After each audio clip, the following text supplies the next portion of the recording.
Hello and welcome to another video in my series of videos where I try to beat a Pokemon game with just a Weedle called Bongzilla. I can't believe it's been nearly 2 years since I've done a solo Weedle challenge video on this channel. Crazy. And funnily enough, similar to his last adventure in Emerald Kaizo, we're going to see how far he can get in Pokemon Blue Kaizo, which is basically like what Emerald Kaizo is but for my beloved Boomer generation of Pokemon. And trust me, it's every bit as hard as Emerald Kaizo and harder in some respects.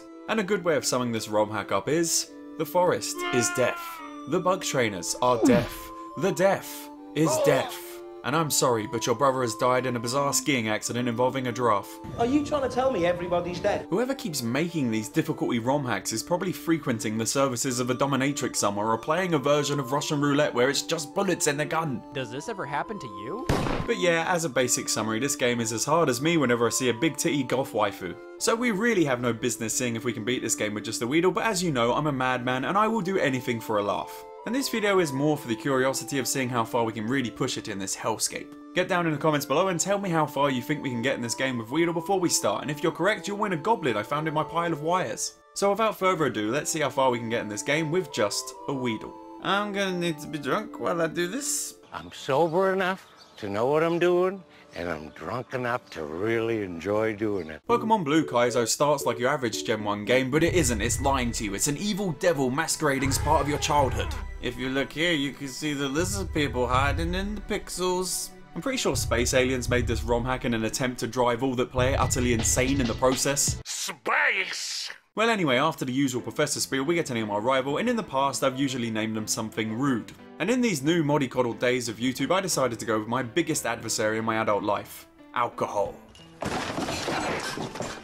Alcohol, the biggest frenemy in my life. After we jump into the game, we try to leave our oppressive North Korean style town that we haven't left before now because we don't have a Pokemon. And the dear leader of our village, Professor Oak, gives us a Pokemon so we can finally be free of this town. And you'll notice I didn't bother changing the starter to a Weedle because we can get him in the first field anyway. And I picked Squirtle because as we all know, he is the best boy. And I named him Dick Dale because he will be our surf boy later on, and I'm very clever. I can't read. And this first battle with alcohol really shows what this game has in store for us because he's using a bloody Mew. I mean, we won, but that doesn't mean I have to like it. Imagine being such a tryhard that you have to use a Mew. Damn right I defeated alcohol, I do it every time baby because I'm an alcoholic. But anyway, we do the usual thing of grabbing Oak's parcel of Playboy magazines and we take them into the woods to distribute them to everyone. That's literally how getting porn worked before the internet. And with our duty done, we can do the most important part of this video and we can finally go catch a Weedle. And we of course name our buggy lord and saviour Bongzilla the best Pokemon to ever grace God's green earth. Yeah!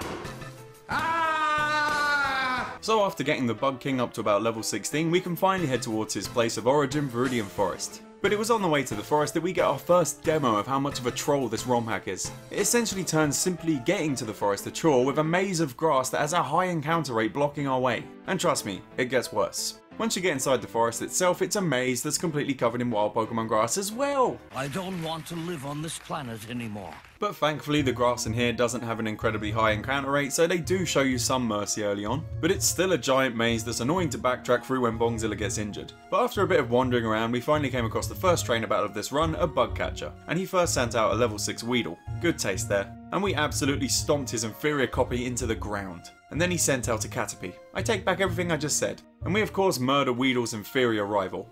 That was a pushover. This ROM hack is obviously going to be a really easy time that we will destroy. And this notion was destroyed by literally the second trainer we come up against, another bug catcher, who first sent out a Kakuna, which is a beautiful Pokemon. And we easily stomped it into the ground. But the next Pokemon up, Venonat, was our first problem, because at level 16 he just kept stun sporing us and killing us with Psybeam. The first roadblock is a bloody Venonat.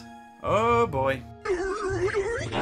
Well, we come back at level 21 and we can finally get past the massive swole unit that is Venonat. Never thought I'd hear myself say that. And the last Pokemon this guy had was a Paris. And we easily kill this one to finally beat the second trainer. Level 21 for the second trainer. And after this grand battle, I get back to trying to navigate my way through this stupid maze. Then we come up against the final boss of this area, and he just so happened to have our biggest enemy, Butterfree, who we managed to absolutely destroy with ease. Ha kid, I beat you and you stupid butterfly.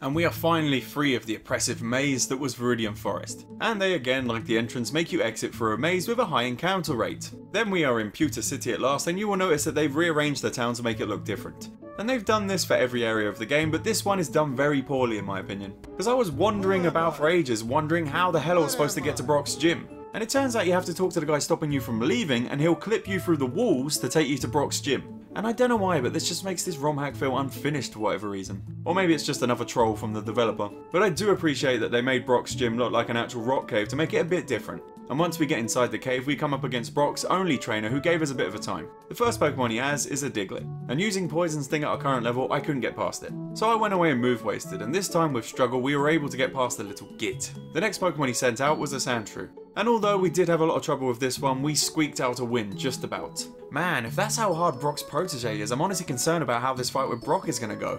I'll give you a clue, it was not easy.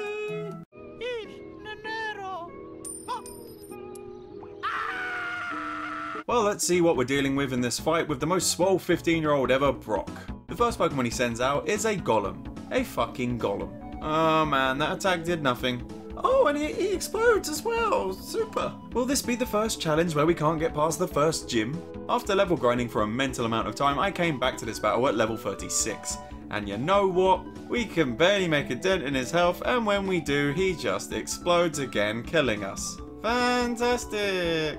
After again level grinding and getting Bongzilla up to level 52 for the first bloody gym of this game, we were able to get by the Golem with a tiny sliver of health remaining so we could finally see his next Pokemon, Kabuto. And because our health was so buggered, he easily kills us on the first turn of combat, and at this point I was getting pretty sick of level grinding. Look, Pim, I know it's our job to help this guy and everything, but I think this guy's a lost cause. He's obviously made up his mind.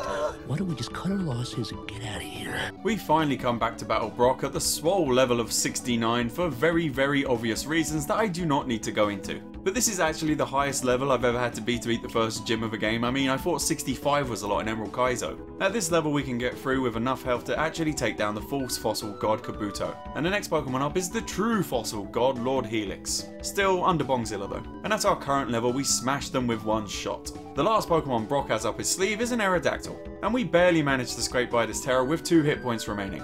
This game is like hell. I appear to have burst into flames. Fire!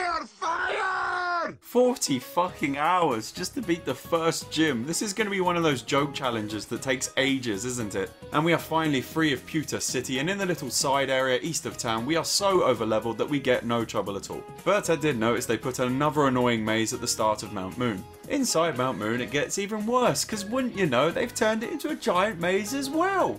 But wait, there's more. Every time you have to backtrack through this labyrinth to go to the Pokemon Center, which is annoying enough on its own, you have to go for a high encounter rate grass patch maze before you can go heal up. I hate this ROM hack with my life and soul. Other than this minor annoyance, we don't have any major troubles through Mount Moon, and I picked the Dome Fossil. Cause fuck your meme, Kabutops is way better. That's a nice argument, Senator. Why don't you back it up with a source? My source is that I made it the fuck up. And do I even have to say it at this point? You have to go through a maze of grass before Cerulean City. But when we finally get there, I've got to say, I actually like what they've done with the place. It actually looks like a city on the ocean, like it was something from Waterworld, and I really appreciate that. Thumbs up. But one thing that doesn't look cool and definitely doesn't get my seal of approval is this Dratini sprite. I forgot how ugly this thing was. It does look like shit. And this Dratini is being used by our rival Alcohol, who in this battle actually gave us a bit of a hard time. The Dratini was up first, and it itself didn't really do much to stop the unrelenting force of Bongzilla. The next Pokemon up was a Kadabra, that literally causes us no trouble whatsoever because of their weak defenses. And then they sent out a Dragonair, who we can defeat quite handily, but it really adds to the death by 1,000 cuts of this battle. And his last Pokemon was the dreaded Mew. And we can't get past this little git because it just bodies us with Psychic and Paralysis. Well, I better go level grind again. Much later. 68 hours into this challenge and we haven't even got to Misty yet. Even at level 75 we have to get really lucky, but we come out on top against the Mew and win another battle against Alcohol. And we can finally head north to the route that leads up to Bill's Den of Debauchery and Sin. Surely by now you know what I'm going to say, but this route is a grass-filled maze like everything else in this game. Well, we go to Bill's and help him get out of his custom-made furry suit that he managed to get himself stuck in somehow. We were friends for a long time, and when I told him I was a furry, he stopped being friends with me. Well, after a ludicrous amount of time, we're finally at the second gym of this game, Misty. And the first Pokemon she sent out was a Vaporeon, which thankfully we can take down pretty easily, barely taking any damage. But the next Pokemon up is a Poliwrath, and that's a different story. And the main thing that makes him tricky is the fact that he is armed with Lovely Kiss that puts us to sleep. But we can still get past him to the next Pokemon, Dugong. But we're so damaged from the sleep shenanigans that we can't get past it. Back to the grind again! Later, in the void. Well, a few decades later at level 85 we come back and we are able to overcome the Dugong, which brings us to our last Pokemon, Starmie, which we do have a bit of a hard battle with, but the Bug King ultimately comes out on top. I've never had this much trouble getting the second badge of my life. Only took 80 hours. Oh, I've wasted my life. Well, we better head off to Vermilion City. On the way, it goes without saying that there was grass mazes ahoy and trainers ahoy as well. But one trainer that caught my eye was this guy who just so happened to have his own level 100 Weedle. It's weird because there was a guy with a level 100 Weedle in Emerald Kaizo as well. Is this a stealth Jake McCauley cameo? We get to Vermilion City with very little of interest happening on the way, and this town definitely has the least changed about it. But you do have to go through a trainer gauntlet to get to the SSM, which is fun, I guess? At least it isn't a hedge maze, I guess. After this, we board a little known ship called the Titanic and have a bunch of Pokemon battles and shit and paint me like one of your Weedles. Well, with the ship cleared, we have another fight with our rival and he again gives us the business. This is unfortunate. And our rival now for some reason has all of the evolutions, first of which is Flareon. And that's really annoying for us because although we can take it out handily, it buggers our health with Fire Blast quite often. I managed to take out all the evolutions on a magic run where the AI kept switching the evolutions in and out as I murdered them. But there's no way in hell at our current level we're taking this Mew on, so I better go grind to level 100, I guess? No, you need help. I need help? Definitely. What's help?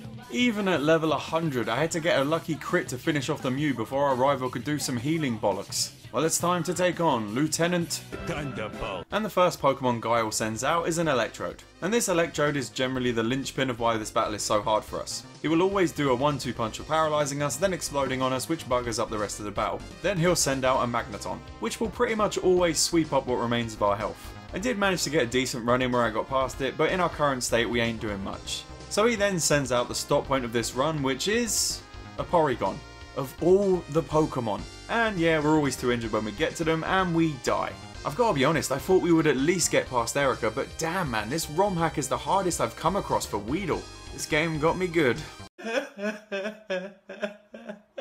Well, it's with a heavy heart that I bring this joke suicide run video to an end. Do you guys think, like Emerald Kaizo, I should give this ROM hack another go with Beedrill and see how much further we can push it? Let me know in the comments down below and maybe I'll subject myself to more pain for you. As always, thank you for watching and I will see you later.